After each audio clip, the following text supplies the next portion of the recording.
Իսկ ռիսկի հետ ոնց ես աշխատում։ Օրինակ հիմա նայ դու ավելի քիչ աշխատավարձ ես տանում, քան քո թիմակիցները։ Ռիսկայնությունը, որ կարա չստացվի կամ ինչ-որ կոնկուրենտ գա կուլ տա,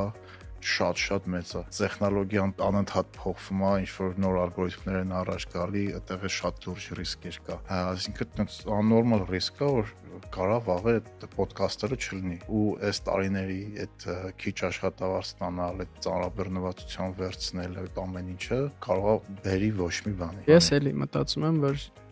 կարող է մի քիչ իմ մոտ абսուրդ երկարաժամկետ է մտածելակերպը,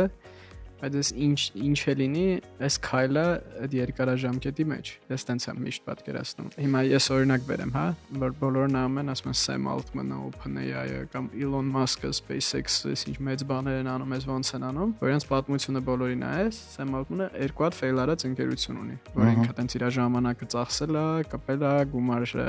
սաղ իր հատ է եղել, ինքը սաղ կորցրել է,